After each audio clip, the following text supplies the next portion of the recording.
अब अपन बात करते हैं किसकी, इलेक्ट्रो मैग्नेटिक वेव की, EMW। तो अपन बात करते हैं इलेक्ट्रोमैग्नेटिक वेव या विद्युत चुंबकीय तरंग। इलेक्ट्रोमैग्नेटिक वेव, विद्युत चुंबकीय तरंग, EMW की बात करते हैं। ठीक है, तो ये EMW होती क्या है भाई, विद्युत चुंबकीय तरंगे होती क्या हैं? देखो इसमें एक तो होता है E वेक्टर भाई, एक होता है B वेक्टर। ये E वेक्टर तो होता है, दो इसमें होंगी, एक तो होगा क्या E वेक्टर। E वेक्टर तो क्या होगा भाई,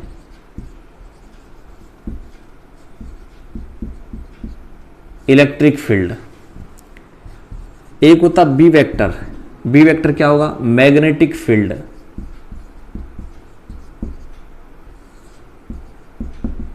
तो इसमें दो चीजें होंगी, एक E वेक्टर होगा, एक B वेक्टर होगा।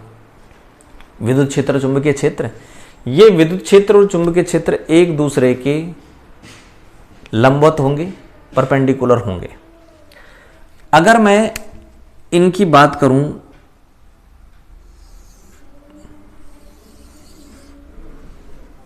ये तो हो गई भाई कि वेव इस दिशा में जाएगी, तो ये तो हो गए जो इलेक्ट्रोमैग्नेटिक वेव है उसके जाने की दिशा इस डायरेक्शन में जाएगी, डायरेक्शन ऑफ वेव इस दिशा में जाएगी।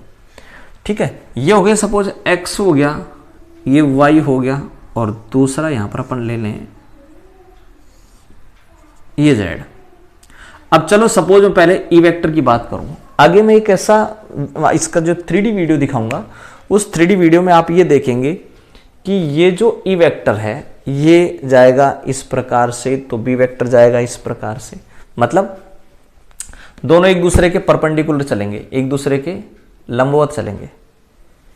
एक इस प्रकार से जाएगा ऊपर नीचे, तो दूसरा इस प्रकार से जाएगा भाई, यानी एक जाएगा ऐसे और एक जाएगा ऊपर नीचे। ठीक है, देख रहे हैं, देखो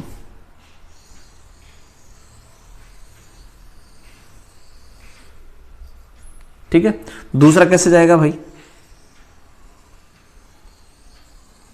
इस प्रकार से।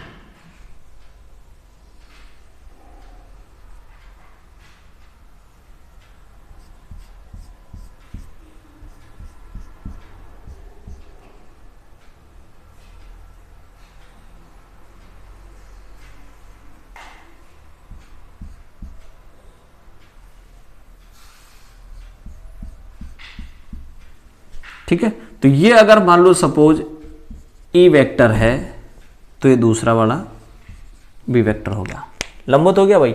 E वेक्टर कहां जा रहा है, ऊपर नीचे ऊपर नीचे। B वेक्टर कहां जा रहा है, इस प्रकार से। और ये x हो गई वेव की डायरेक्शन की दिशा, वेव का जो डायरेक्शन है वो डायरेक्शन ऑफ वेव, तो x वेव की डायरेक्शन हो गई। ये y में E वेक्टर हो जाएगा, इस z में B वेक्टर हो जाएगा भाई। ठीक है, तो ये आपके पास इलेक्ट्रोमैग्नेटिक वेव है। तो इलेक्ट्रोमैग्नेटिक जो वेव होती हैं, उन इलेक्ट्रोमैग्नेटिक वेव में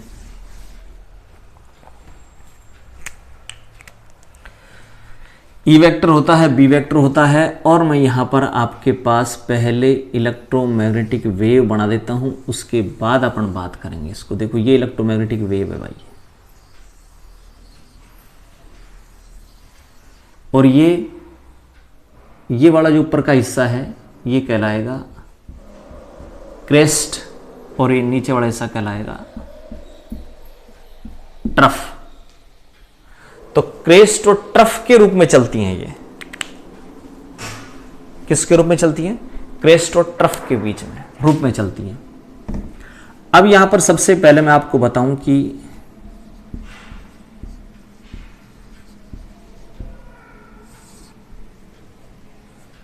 वेवलेंथ क्या होती है।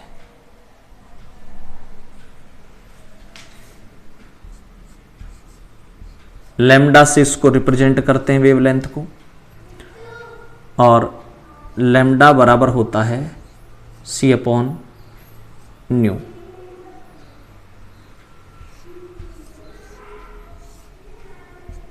इसकी यूनिट क्या होगी भाई?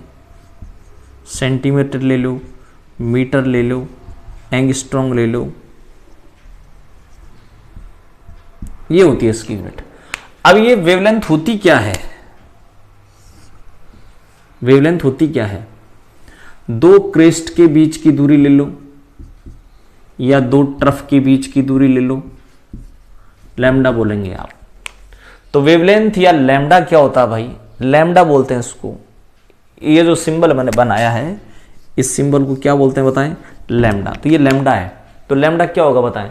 दो क्रेस्ट के बीच की दूरी बोल दो या दो ट्रफ के बीच की दूरी बोल दो, क्या कहलाएगा? वो वेवलेंथ कहलाएगा।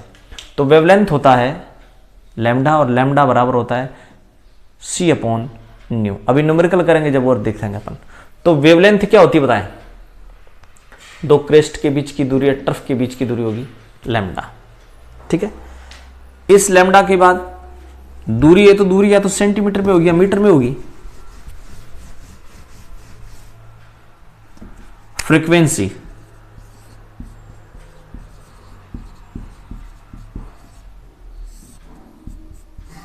न्यू से रिप्रेजेंट करते हैं इसको, न्यू से रिप्रेजेंट करते हैं, और न्यू बराबर होता है c/λ। ठीक है। या तो CPS लिख देंगे या हर्ट्ज लिख देंगे। ठीक है, ये हो गया। या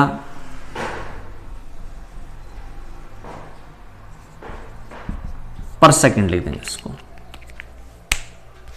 ठीक है। अब ये जो CPS है, हर्ट्ज है, या इसको पर सेकंड है, ये होते क्या है भाई, और ये फ्रीक्वेंसी होती क्या है? ये निश्चित बिंदु है कोई भी, इस निश्चित बिंदु से 1 सेकंड में कितनी वेव जाएंगी वो क्या कहलाएगा? इसकी फ्रीक्वेंसी। ठीक है। तो मान लो फ्रीक्वेंसी न्यू बराबर जैसे मैंने लिखी है 10 पर सेकंड, तो इसका मीन्स क्या है? इसका मीन्स क्या है? 10 वेव 1 सेकंड में निकलती हैं उस निश्चित बिंदु से। तो कोई भी एक फिक्स पॉइंट ले लें, कोई फिक्स पॉइंट ले लें, वहां से 1 सेकंड में कितनी वेव निकलती हैं वो उसकी फ्रीक्वेंसी होगी। और फ्रीक्वेंसी न्यू बराबर होता है c/λ। इसकी जो यूनिट है वो CPS होगी या हर्ट्ज होगी, पर सेकंड भी आप इसको लिख सकते हैं।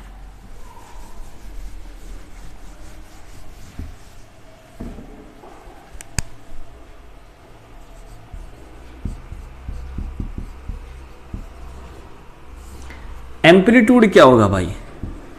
ए से रिप्रेजेंट करते हैं, और ये ए होता क्या है? ये रहा क्रेस्ट की ऊंचाई, हाइट, या ट्रफ की गहराई, डेप्थ। ठीक है।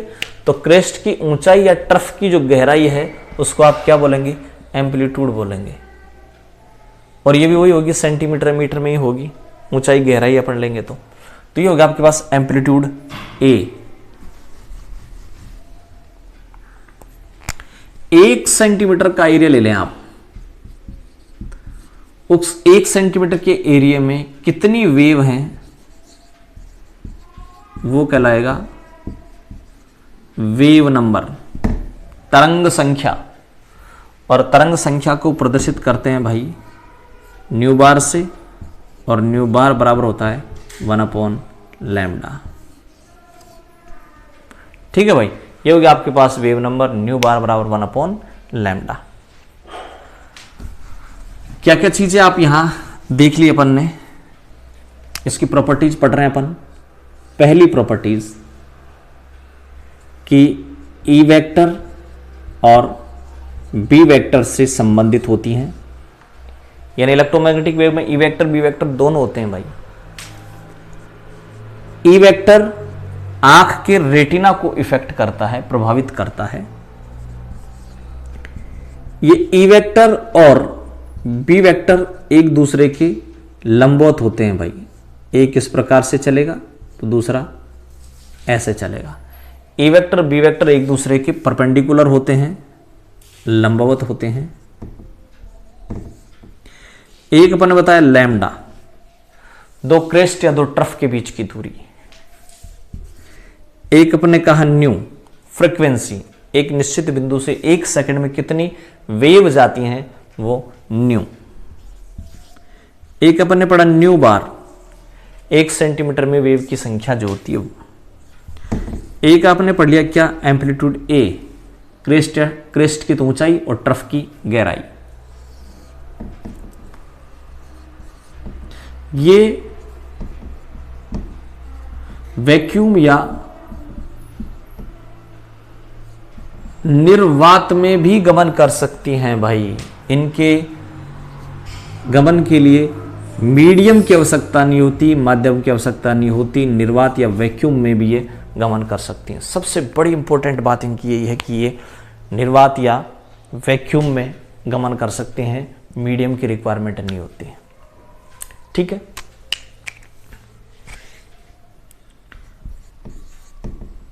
इनकी जो वेलोसिटी है वो प्रकाश के वेग के बराबर होती है। किस स्पीड से गति करती है, मूव करती हैं ये, प्रकाश के वेग के बराबर, वेलोसिटी ऑफ लाइट।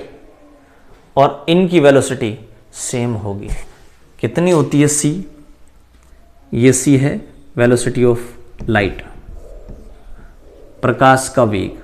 और ये होता है भाई 3 गुणा 10 की घात या तो 8 या 3 गुणा 10 की घात 10। ये तो होता है सेंटीमीटर में, ये होता है मीटर में पर सेकंड। ठीक है, तो इनकी जो वेलोसिटी है, इनका वेग है प्रकाश के वेग के बराबर होता भाई, इस वेग से गति करती है। तो ये आपके पास हो गई इलेक्ट्रोमैग्नेटिक वेव और इलेक्ट्रोमैग्नेटिक वेव की कुछ प्रॉपर्टीज हो गई। अब हम बात करते हैं कि इलेक्ट्रोमैग्नेटिक वेव है कौन कौन सी भाई।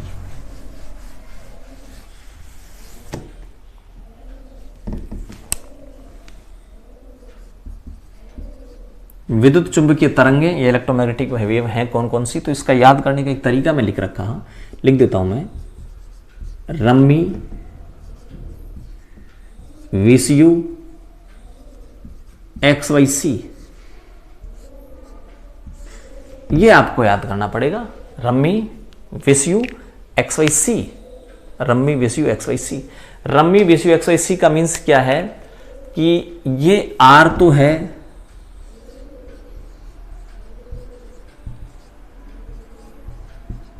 रेडियो वेव, सूक्ष्म तरंगे, रेडियो वेव, रेडियो तरंग, सॉरी, सूक्ष्म तरंगे ये रही, माइक्रोवेव, ये है रेडियो वेव, माइक्रोवेव। तीसरी है आई, आई का मीन्स होता है इंफ्रारेड, इंफ्रारेड। विस का मतलब होता है विजिबल, यू का मतलब होता है ultraviolet,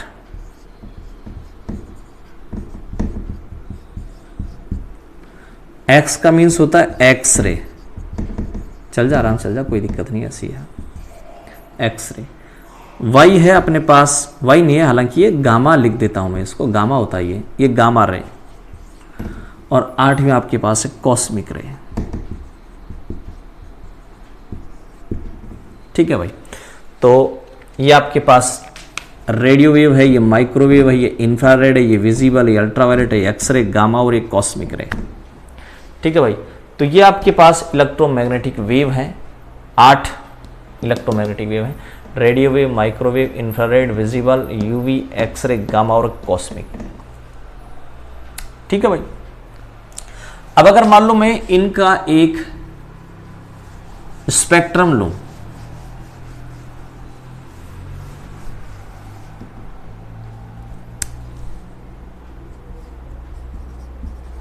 AMW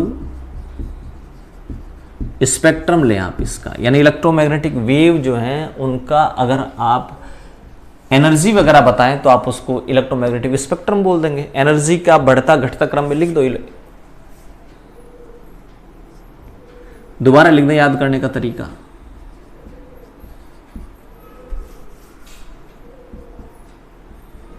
rummy, VCU, XYC। Are का मीन्स, दोबारा बोले, आर का मीन्स रेडियो वेव, एम का मीन्स माइक्रोवेव, आई का मीन्स शॉर्ट में लिख देता हूं IR, इंफ्रारेड, विजिबल, यू का मतलब होता है ultraviolet UV, X ray, gamma ray और एक कॉस्मिक। इलेक्ट्रोमैग्नेटिक वेव स्पेक्ट्रम का मतलब है कि आप इनको रख रहे हैं एनर्जी के आधार पर। तो ध्यान रखना, सबसे ज़्यादा एनर्जी होती है कॉस्मिक की। तो एनर्जी बढ़ती जा रही है भाई, सबसे ज़्यादा एनर्जी किसकी होती है? कॉस्मिक की होती है, एनर्जी बढ़ती जा रही है। ठीक है, आगे एक फार्मूला लिखेंगे आप, अभी एक सिद्धांत आएगा, थ्योरी आएगी, E=h/ν, प्लांक की क्वांटम थ्योरी आएगी। तो आप यहां देखेंगे इस एनर्जी के बीच और इस फ्रीक्वेंसी के बीच डायरेक्ट प्रोपोर्शनल का रिलेशन है। तो अगर एनर्जी बढ़ेगी तो न्यू भी बढ़ेगी। न्यू इक्वल होता है C/λ। तो इस न्यू के बीच और लैम्डा के बीच भी उल्टा संबंध है। तो न्यू अगर बढ़ेगा तो लैम्डा घटेगा। एक आपने पढ़ा था कि न्यू बार इक्वल 1/λ। तो लैम्डा के बीच, न्यू बार के बीच भी उल्टा संबंध है। तो अगर लैम्डा घटेगा तो न्यू बार बढ़ेगा। सही है भाई। तो एनर्जी हो गई, फ्रीक्वेंसी हो गई, लैम्डा हो गया, न्यू बार हो गया। ये आपने इनका ऑर्डर लिख दिया। ठीक है, लैम्डा उल्टा होता है, बाकी तीनों चीज सीधी होती हैं भाई। एनर्जी, न्यू और न्यू बार बढ़ रही है जबकि लैम्डा घट रहा है। तो सबसे ज्यादा एनर्जी कॉस्मिक की है। तो कई बार क्या करता है वो, क्वेश्चन ये देता है, 3 दे दी उसने कि भाई एक रेडियो वेव, एक उसने ले ली विजिबल, एक माइक्रोवेव और एक यूवी। 4 इलेक्ट्रोमैग्नेटिक वेव ले ली और कह रहा है कि इनको बढ़ती हुई फ्रीक्वेंसी के क्रम में लिखें, बढ़ती हुई फ्रीक्वेंसी के क्रम में लिखें। तो आप सबसे पहले इनको एडजस्ट करेंगे। Rummy, radio wave, radio wave, micro, micro इसमें नहीं है, माइक्रो है ये रही रम्मी। IR है क्या? IR है। विजिबल, विजिबल के बाद UV, ये रख दिया। अब आप ये देखेंगे कि इनकी एनर्जी बढ़ती जा रही है, लैम्डा ही तो घटेगा ना, लैम्डा घटता जा रहा है, एनर्जी बढ़ती जा रही है, न्यू बढ़ती जा रही है, न्यू बार बढ़ता जा रहा है। बस ऐसे एडजस्ट करना है। कई बार प्रश्न पूछा गया है, कंपटीशन एग्जाम में है, तो बड़ा अच्छा प्रश्न है, आप इसको देखेंगे। 2, 3, 4 आपको इलेक्ट्रोमैग्नेटिक वेव दे देगा। ठीक है, अब आपके पास ये जो विजिबल रीजन है, दृश्य क्षेत्र है,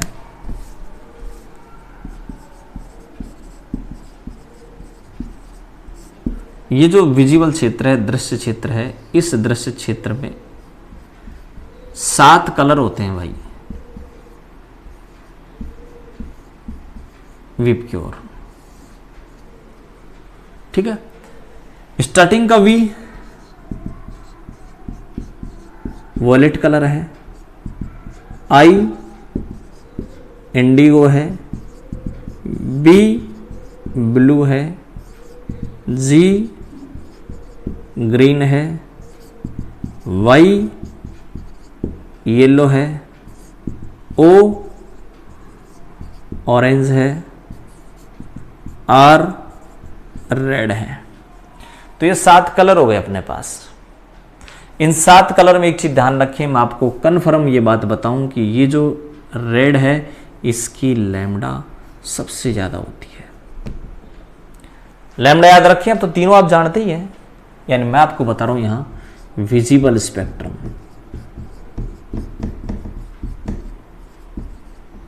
यानी विजिबल जो रीजन है, दृश्य जो क्षेत्र है, उस दृश्य क्षेत्र में 7 कलर हैं, उन 7 कलरों को लैम्डा एनर्जी न्यू बार के क्रम में लिख दो।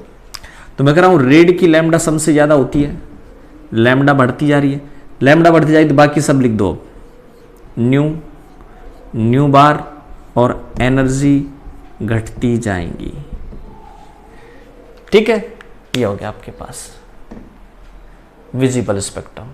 तो आपके पास ये हो गई थी इलेक्ट्रोमैग्नेटिक वेव, इलेक्ट्रोमैग्नेटिक वेव की प्रॉपर्टीज, EMW स्पेक्ट्रम,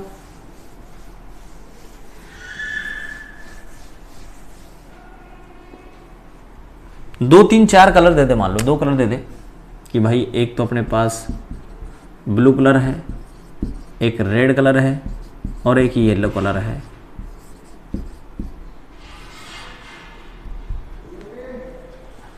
इनका लैम्डा का ऑर्डर बताओ आप। ठीक है, तो देखो विवग्योर लैम्डा बढ़ता जा रहा है, तो सबसे ज्यादा होती है रेड की, रेड का सबसे ज्यादा, इनमें से उसके बाद में आएगा येलो और फिर आएगा ब्लू। ये लैम्डा का क्रम लो। ठीक है, तो इस प्रकार से आप इन कलरों को आप इनकी लैम्डा के आधार पे लिख सकते हैं, एनर्जी के आधार पे लिख सकते हैं। ठीक है भाई, इसके बाद अगला टॉपिक अपन लेते हैं